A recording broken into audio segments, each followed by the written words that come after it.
Muy buenas a todos, vamos ya a por la 11ª clase de la maestría en análisis fundamental del Megapack de inversión en bolsa para los megacursos.com. En esta clase tenemos que hacer otro descanso, otra de estas paradas que solemos hacer de vez en cuando para recordar un poquito la teoría necesaria. Concretamente aquí pues vamos a hablar un poquito de las directrices de inversión a la hora de practicar esto que estamos llamando, esto que se conoce como inversión en valor, y tenemos que recordar algunos de los indicadores, algunas de las fórmulas fundamentales que vimos en su día, para ver cómo podemos ahora aprovecharlas a la hora de realizar un auténtico análisis fundamental, ¿no? Para eso las habíamos estudiado, al fin y al cabo.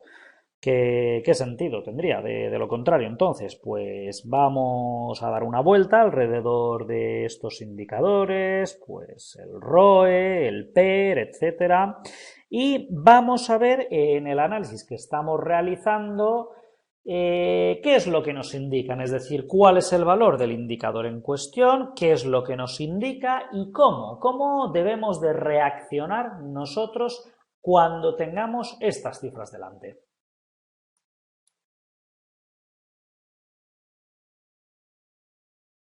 Yo soy el primero en reconocer que la evaluación de los principios directivos en todas sus dimensiones de la empresa, es decir, la racionalidad, la sinceridad, la forma de actuar independiente, es bastante más difícil que medir el rendimiento económico financiero por la sencilla razón de que los seres humanos pues son más complejos que las cifras, ¿no? Esto no tiene vuelta de hoja. En efecto, muchos analistas piensan que, puesto que la medición de la actividad humana es vaga e imprecisa, no podemos evaluar con confianza la dirección y gestión de las compañías que adquirimos. Por tanto, este ejercicio pues es inútil, podríamos decir. Parecen sugerir que si no hay puntos decimales no hay nada que medir. Otros mantienen el punto de vista de que el valor de la dirección de una compañía se reflejará totalmente en sus estadísticas de rendimiento.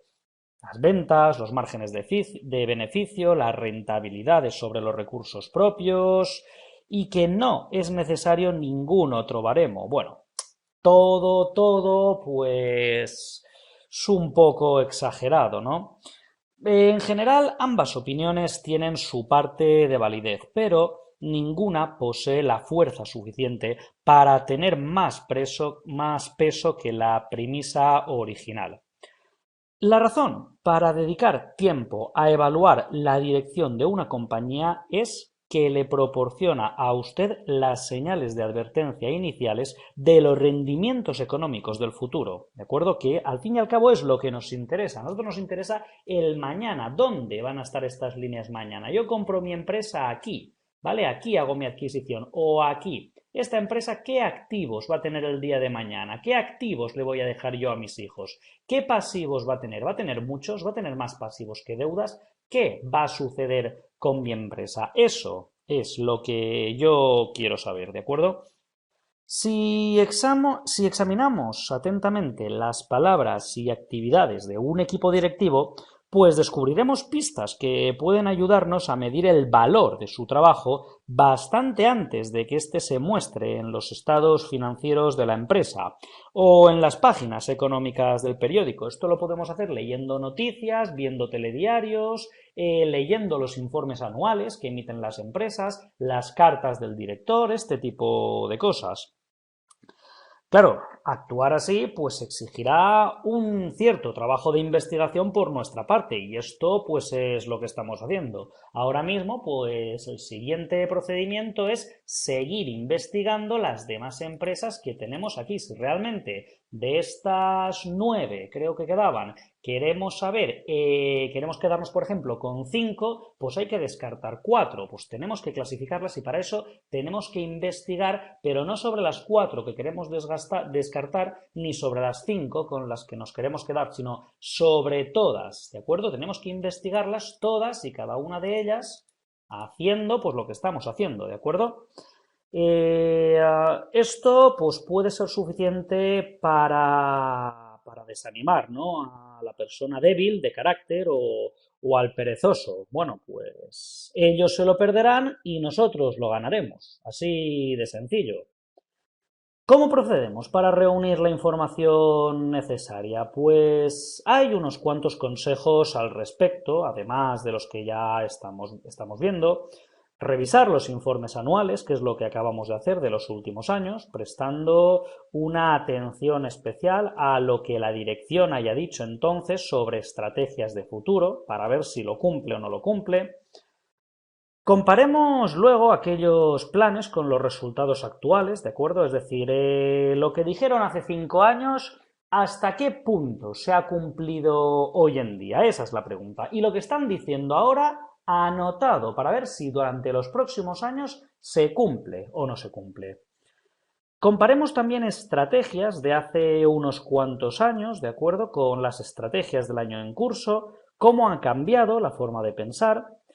Nos puede ser de gran utilidad comparar los informes anuales de la compañía en que estamos interesados con los de las compañías similares del mismo sector, ¿de acuerdo? Aquí, por ejemplo, pues tenemos el BBVA y aquí tenemos el Banco Santander, ¿de acuerdo? Que son los dos bancos rivales en España y, por no decir en Europa también, bueno, el Santander es el banco más grande que hay en Europa. Luego, pues el BBVA es el segundo en España, aunque también tenemos pues el BNP Paribas y tenemos el Deutsche Bank, muchos bancos fuertes, pero hay ejemplos. Simplemente en esta lista pues ya tenemos varios, ¿de acuerdo? Más cosas, pues bueno, no siempre es fácil, ¿no? Encontrar duplicados exactos, pero incluso con estas comparaciones de rendimientos relativos podemos llegar a conclusiones. Es verdad que dos empresas del mismo sector no tienen por qué manejar las mismas cifras, pero sí podemos ver en porcentaje de un año a otro cuánto se ha incrementado una y cuánto se ha incrementado la otra, ¿de acuerdo?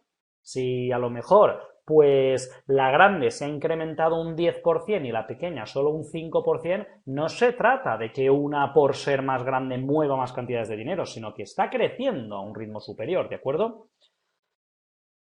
Bueno, desde luego, lo que está claro es que tenemos que ampliar, ¿vale?, nuestros horizontes de lectura, ¿de acuerdo? Tenemos que estar atentos a los artículos publicados en periódicos y revistas económicas sobre la compañía que estemos interesados. Hoy en día eso es muy fácil, ¿de acuerdo? Entrar en Internet, entrar en el buscador Google, en Safari o en el que sea y arreglarlo para que nos lleguen en primer lugar las noticias que contengan como palabra clave el nombre de la empresa que nos interesa, ¿de acuerdo? Para ser los primeros en enterarnos. Eso hoy en día es facilísimo. Seguir por Twitter o por Facebook a esta empresa y a sus directivos, ¿de acuerdo?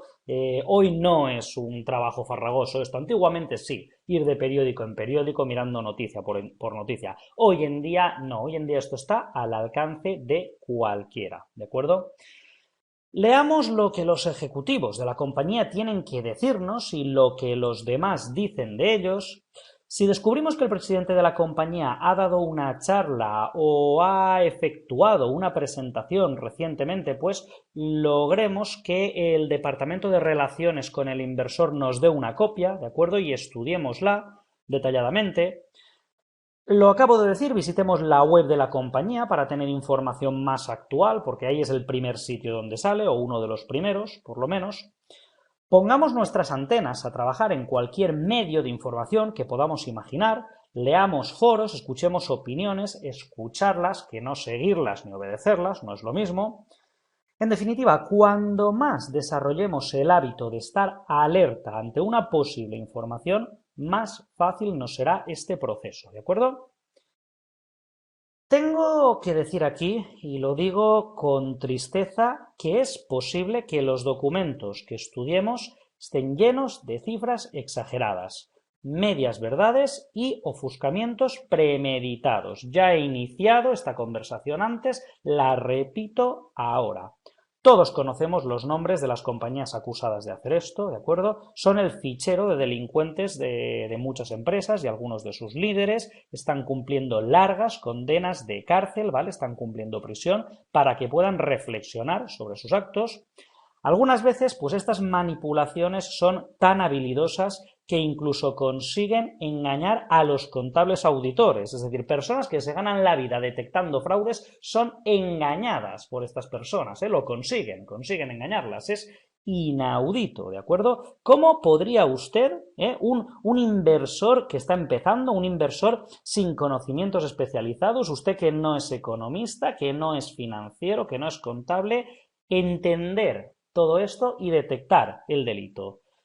La respuesta, pues es esa, lamentablemente usted no puede detectar ese delito, ¿de acuerdo? Con lo cual, tenemos que hacer un pequeño esfuerzo en aprender a leer e interpretar los informes y los balances, pero si están basados en un fraude flagrante y en mentiras, pues hay que tener en cuenta eso, que no vamos a ser capaces de detectarlo, con lo cual mucha prudencia, mucha seriedad, mucha protección mediante la diversificación, aunque creamos que estamos perdiendo dinero por no invertir más en una compañía que sube y sube y sube, no, siempre mantengamos los porcentajes que nos hemos marcado según nuestro perfil, y esto lo tiene que marcar nuestro perfil, no el perfil de la compañía en la que invertimos, ni el perfil del sector, ni el perfil del entorno, el nuestro como personas, ¿de acuerdo? Ojo con las compañías, ¿vale? Unos comentarios para no renunciar a ello, para seguir investigando y para no desanimarnos, que lo mismo, pues he sido un poquito duro ahora mismo con mis palabras. Cuidado con las compañías que exhiben una contabilidad deficiente, ¿de acuerdo? En especial, cuidado con las compañías que no contabilizan como gastos, por ejemplo, las opciones sobre acciones, aunque ya os digo que esto no es fácil de comprobar, ¿de acuerdo? No es sencillo. Más señales de aviso. Las notas a pie de página ininteligibles, ¿de acuerdo? Si no podemos entenderlas, ¿vale? Si nos vemos una nota a pie de página y no la podemos entender, no sabemos a simple vista qué es lo que nos están advirtiendo, lo que no tenemos que hacer es dar por sentado que el problema es nuestro, ¿de acuerdo? Porque se trata de un instrumento muy utilizado para ocultar algo que la dirección de la compañía no quiere que sepamos, pero para estar protegidos contra acusaciones de usted no indicó esto. Sí, claro que sí que lo indiqué, señor. Coja usted el microscopio y mire cómo está ahí abajo indicado. Claro, en pequeño y en palabras que no entiende ni Dios, desde luego, pero así es la legalidad, ¿de acuerdo?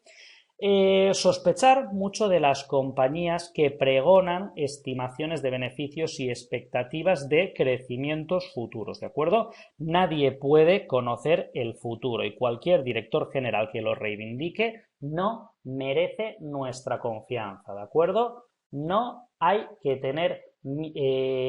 tenerle confianza ni miedo a los que hablan demasiado, simplemente hay que ignorarles, ¿de acuerdo? De quien hay que estar pendientes de los que callan, ¿de acuerdo? De los que no hablan porque sencillamente no lo necesitan, ¿vale? No necesitan hablar, ¿de acuerdo? En resumen, tratemos ya que vamos a ser dueños de empresas, ¿de acuerdo? Vamos a ser uno más en la empresa, pues tratemos de que nuestra empresa esté llevada por directivos honrados y directos que sean sinceros con nosotros, con sus accionistas y también con sus empleados, ¿de acuerdo? Nuestra insistencia en el comportamiento ético debe ser inquebrantable, ¿de acuerdo? Debe ser inquebrantable. ¿Vale? Si los ejecutivos están mintiendo descaradamente a los inversores por medio de una contabilidad fraudulenta u otras maniobras ilegales y no son competentes para ello, puede ser difícil o imposible detectarlo a tiempo. Así que ante la duda nos quedamos fuera, ¿de acuerdo? Y buscamos otra cosa. ¿De acuerdo? A la larga los autores de estos fraudes terminan en la cárcel, pero para entonces el daño al accionista ya está hecho, ¿de acuerdo? Entonces, adoptemos un método de análisis de inversiones prudente y serio, ¿de acuerdo? Bueno, veamos, lo dicho, ahora para que el programa quede terminado debemos analizar cada una de las empresas y rellenar estos datos, ¿de acuerdo? Rellenar este cuadradito de aquí, ¿vale? Y en ese momento volver a ejecutar el solver a ver qué es lo que nos ha descartado. Desde luego todas no, a ver, solamente las que nos quedan. Vamos a remarcar aquí también en el mismo color para al menos convencer a nuestro subconsciente de que queda menos. Esto es lo que interesa. Vale.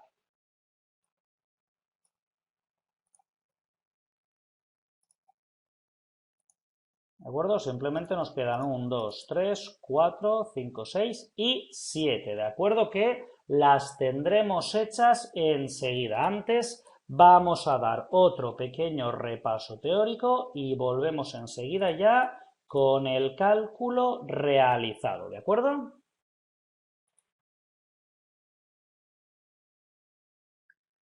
Unas líneas directrices que siempre debemos seguir a la hora de invertir mediante este sistema. Vamos a ver, los principios económicos y financieros a través de los cuales valoramos la excelencia general y el rendimiento financiero, el rendimiento económico, se basan en los siguientes principios. Para empezar, no nos tomamos demasiado en serio los resultados de un solo año. En su lugar, nos centramos en los promedios de 4 o 5 años. Observamos con frecuencia que los rendimientos de las empresas rentables pueden no coincidir simplemente con 365 días, ¿de acuerdo? Lo que importa es cómo se está comportando la empresa a la larga, no el hecho de haber pasado un par de meses malos, ¿de acuerdo? Un par de meses malos se cubren con 12 meses buenos, ¿vale? Esa es la información a la que tenemos que acceder, ¿de acuerdo? Yo, por ejemplo, pues tengo poca paciencia con la contabilidad de prestidigitación que produce unas cifras de final de año impresionantes, pero que tiene muy poco valor real, ¿de acuerdo? En su lugar, confío pues en lo que os he enseñado hasta ahora y en los principios que aquí estamos comentando, ¿de acuerdo?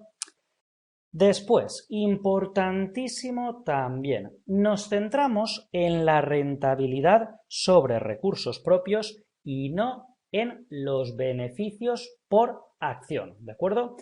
Recordar que cuando estuvimos viendo las clases de análisis fundamental vimos varios indicadores, dijimos que tenemos que comparar un poquito el uso de todos, pero la realidad es que en el día a día no todos son igual de importantes.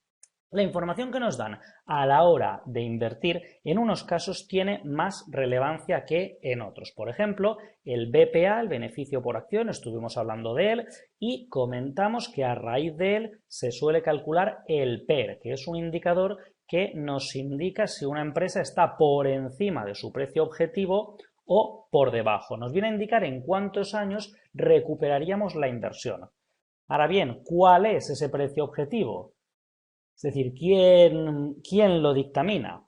Pues es mucho mejor tener en cuenta la rentabilidad sobre recursos propios. Esa información es mucho más útil y mucho más veraz. Habitualmente los analistas pues, suelen medir el rendimiento anual de una compañía observando el BPA, ¿de acuerdo? El beneficio por acción. ¿Aumentaron respecto al año anterior? ¿Son lo suficientemente elevados para presumir de ellos? Por mi parte, pues yo considero que las ganancias por acción no son más que una cortina de humo, ¿vale? No veo razón alguna para entusiasmarme por unas ganancias por acción récord de muy poco tiempo, puesto que la mayoría de las compañías retienen una parte de las ganancias del año anterior para aumentar sus fondos propios. No hay nada de espectacular en que una compañía aumente las ganancias por acción un 10% cuando al mismo tiempo sus fondos propios están aumentando también un 10%, ¿vale? Pienso que esto no es distinto de la colocación de dinero en una cuenta de ahorro y dejar que produzca el interés correspondiente, ¿vale? Estamos haciendo exactamente lo mismo. También estoy convencido de que la prueba del rendimiento económico consiste en que una compañía logre una elevada tasa de ganancias sobre el capital propio. O sea, sin deudas excesivas, sin trucos contables, sin triquiñuelas, ¿de acuerdo? Y no necesariamente en que tenga unos aumentos constantes en las ganancias por acción. ¿De qué me sirve ganar mucho si me estoy endeudando mucho?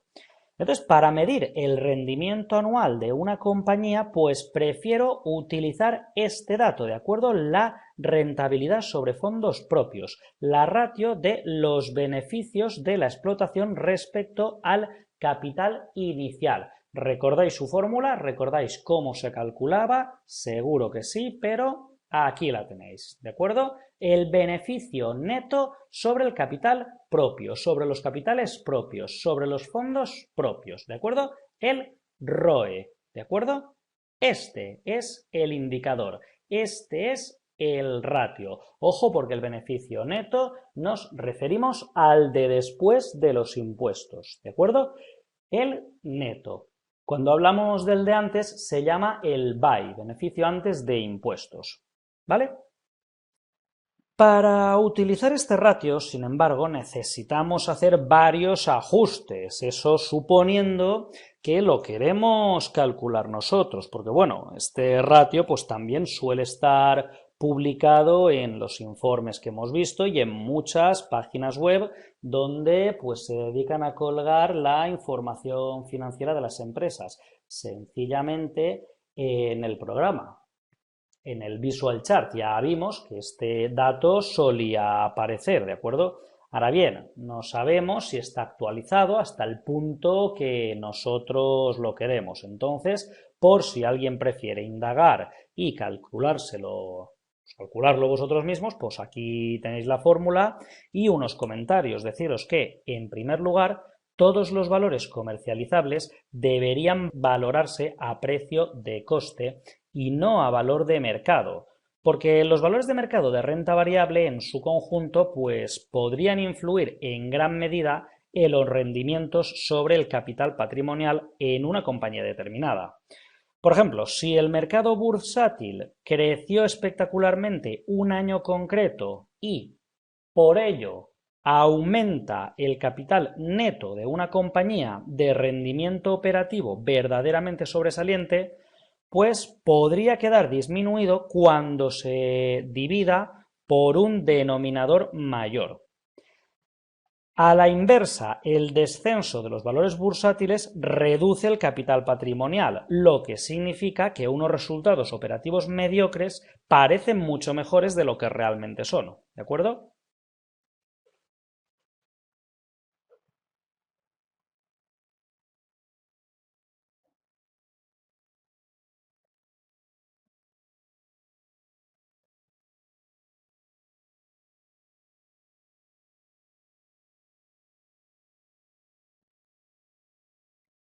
En segundo lugar, debemos controlar también los efectos que partidas poco habituales puedan tener en el numerador de esta ratio, ¿de acuerdo? En su numerador. Si sucede algo poco habitual, ¿de acuerdo? Tenemos que excluir, pues esto, cualquier beneficio o pérdida correspondiente a un activo no corriente. O sea, tenemos que aislar lo que constituye el rendimiento anual específico de la empresa, ¿de acuerdo? Y tener mucho cuidado con las cosas excepcionales, con los incrementos de beneficio neto por algo excepcional, algo que no sea lo habitual, o el descenso también. Tenemos que saber hasta qué punto la dirección de la compañía cumple su tarea de generar un rendimiento a partir de las actividades propias de la empresa, teniendo en cuenta el capital que emplea. Esa es la mejor unidad de medida del rendimiento económico, ¿de acuerdo? La mejor unidad de medida de la dirección de la empresa. No existe otra mejor que esta. Yo desde luego opino que un negocio debería obtener una buena rentabilidad sobre los recursos propios, sin tener que recurrir prácticamente al endeudamiento. El endeudamiento es un recurso que está ahí para ser utilizado cuando sea necesario, pero no como modus operandi, ¿de acuerdo? Ya hemos hablado en su momento del apalancamiento, pero cuando se trata de una empresa, del cómo se dirige un negocio, es otra cosa, porque una mala gestión del endeudamiento puede además dejar a mucha gente sin trabajo. Y eso a nosotros como inversores que somos, que para eso estamos estudiando la empresa, pues debe preocuparnos mucho. Sabemos que las compañías pueden aumentar su rentabilidad sobre los recursos propios incrementando su ratio de deuda respecto al capital. Yo soy consciente de ello, pero la idea de añadir un par de puntos a la rentabilidad sobre recursos propios asumiendo más deuda, pues no me impresiona, no es impresionante. Las decisiones empresariales o inversoras competentes producirán siempre resultados económicos bastante satisfactorios sin la ayuda de deudas, ¿de acuerdo? Además, estas compañías excesivamente endeudadas son vulnerables durante los periodos de desaceleración económica, que es lo que tanto nos preocupa. Yo, pues no ofrezco ninguna sugerencia respecto a cuáles son los niveles de deuda adecuados y no suelen venir en demasiados libros, no os creáis. Las distintas empresas, en función de sus cash flows, ¿de acuerdo? De sus flujos de caja, pues pueden manejar diferentes niveles de deuda. Ahora, lo que sí que digo es que un buen negocio debería ser capaz de obtener una buena rentabilidad sobre sus fondos propios sin la ayuda de deudas. Lo vuelvo a repetir, ¿de acuerdo? Entonces, los inversores debemos desconfiar de compañías que puedan generar excelentes rentabilidades sobre los recursos propios gracias exclusivamente a que tienen un pasivo importante. ¿De acuerdo? Siempre hay que desconfiar. Nosotros, a partir de ahora, lo que hacemos es una lista, ¿de acuerdo? En nuestra propia hoja Excel insertaremos a continuación el ROE de cada una de las compañías. Niveles de ROE admisibles los hay. Se puede hacer esto, se pueden elegir sobre las 9 que teníamos las 5 mejores, ¿vale? Ambas formas son correctas. Recordar que de lo que se trata es de ir descartando empresas que no nos convengan, ¿de acuerdo? Entonces vamos a seguir con ello.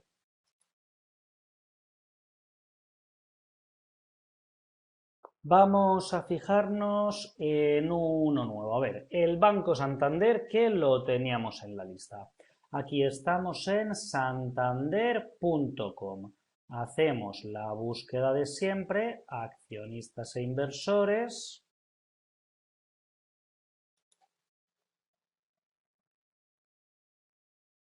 Vale, a nosotros nos interesa accionistas. España, solo en español, informes para accionistas. Boletín, informe anual, como siempre, a largo plazo. Vale. ¿Qué está cargando? Vale. Este de aquí. Informe anual 2014 es el más reciente que hay. Ya os digo que la fecha que estamos pronto saldrá el de 2015, pero de momento nos conformamos con esta información. Vale. Mira, fijaros, aquí nada más empezar aparece el ROE, ¿vale? Vemos que, según nos cuenta, es de 7 en 2014, 5,8 en 2013. Recordamos, nos interesa un ROE alto. Eso significa que la empresa está funcionando muy bien con recursos propios sin necesidad de endeudarse. Mejor en 2014 que en 2013. Ha ido para arriba. Esto es lo fundamental. ¿De acuerdo? Entonces, lo dicho. Comparemos información, ¿de acuerdo? Yo soy consciente de que a veces las grandes empresas hacen pésimas inversiones si la dirección de las mismas no puede convertir las ventas en beneficios, ¿de acuerdo? En mi experiencia, los dirigentes de operaciones de alto coste suelen descubrir medios de aumentar constantemente los gastos generales, mientras que los directivos de operaciones de bajo coste encuentran siempre modos de recortar gastos. No sabemos en qué caso estamos aquí, solo mirando los datos. Yo tengo poca paciencia con directivos de compañías que permiten que los costes aumenten. Estos quieren hacernos creer que en principio no es así. Fijaros que el margen bruto también se ha incrementado. Ahora bien, lo dicho, comparemos datos. Aquí tenemos 7 y 5,8. Vámonos ahora a la web donde estamos operando todo el tiempo, invertia.com, y a ver allí qué nos dice.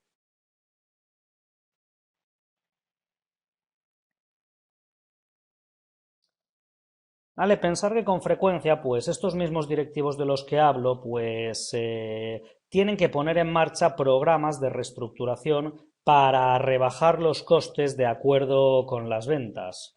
Cada vez que una compañía anuncia un programa de recorte de costes, sabemos que esta compañía no ha entendido lo que los gastos pueden significar para los propietarios de una compañía, ¿de acuerdo? El directivo verdaderamente competente no se levanta una mañana y dice, hoy es el día que voy a recortar costes, ¿de acuerdo? Del mismo modo que no se levanta una mañana para decir, pues hoy voy a respirar, ¿de acuerdo? Esto no funciona así. A ver, si buscamos, estábamos en el Eurostoxx.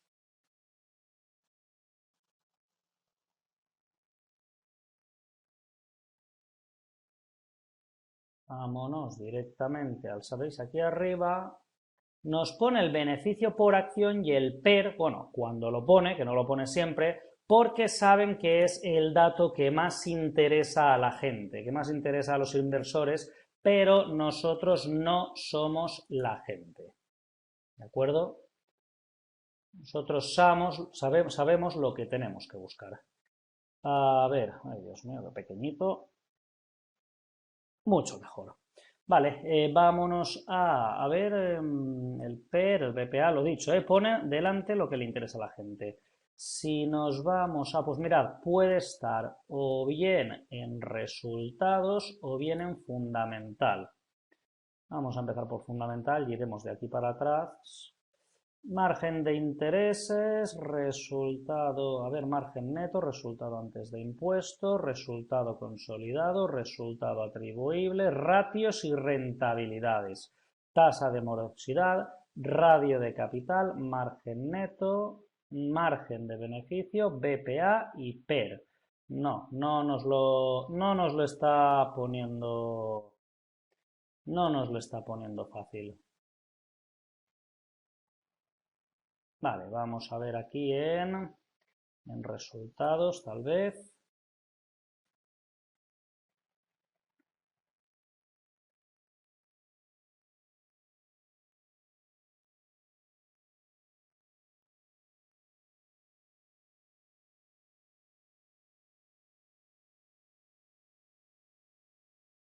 Y tenemos un histórico, pues lo mismo, la diferencia, el VPA, el EBITDA, pero no nos dice el ROE. Pues veamos en análisis, última oportunidad.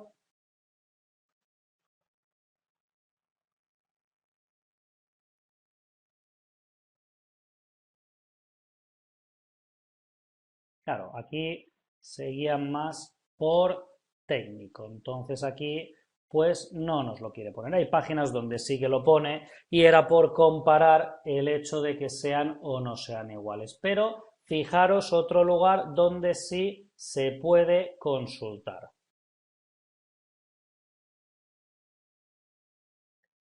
Aquí tenemos el Market Monitor con el Visual Chart, ¿de acuerdo? El graficador que estamos usando para el análisis técnico, o sea el que tengáis. Pues recordar que aquí teníamos datos fundamentales también. Yo concretamente el Santander lo tengo entre mis favoritos. Entonces, si clicamos en el Santander, aquí en fundamentales,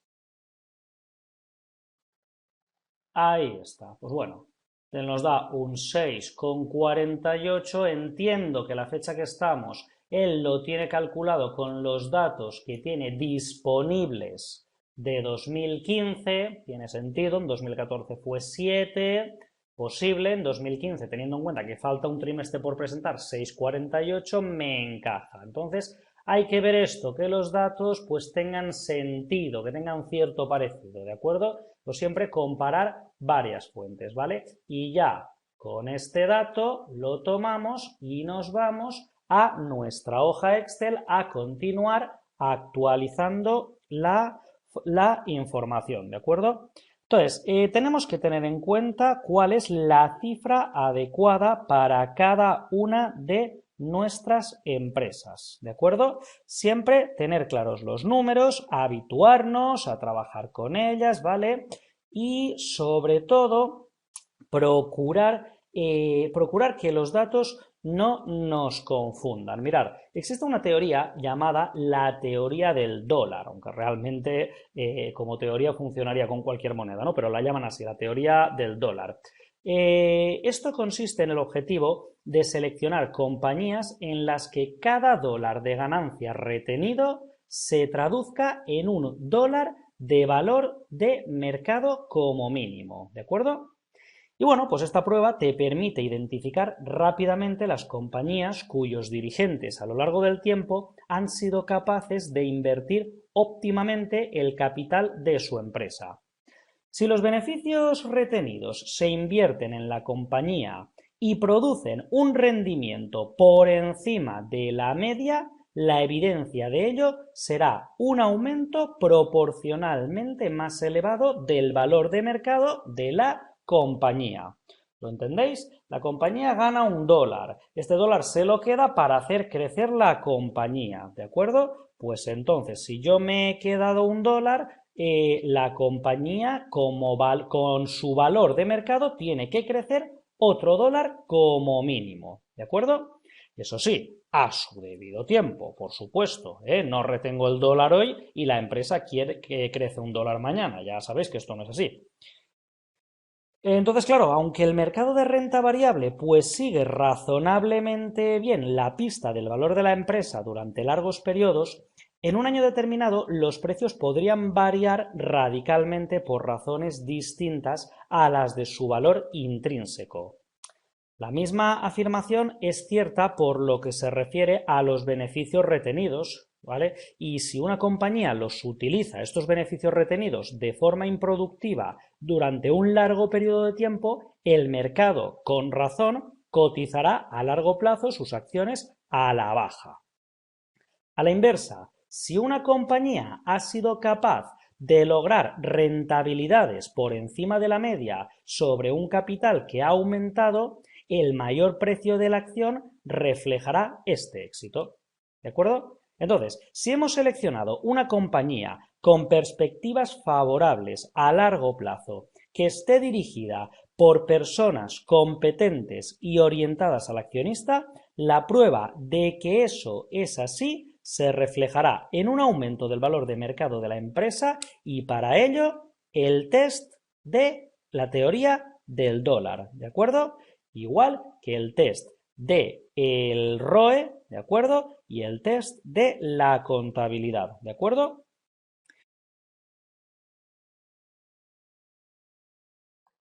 Vale, pues conceptos, repaso, teoría, práctica, yo creo que en conjunto ya hemos tenido todo lo que necesitábamos. Llega el momento de disfrutar de otro merecido descanso que la verdad, pues en esta clase nos lo hemos ganado.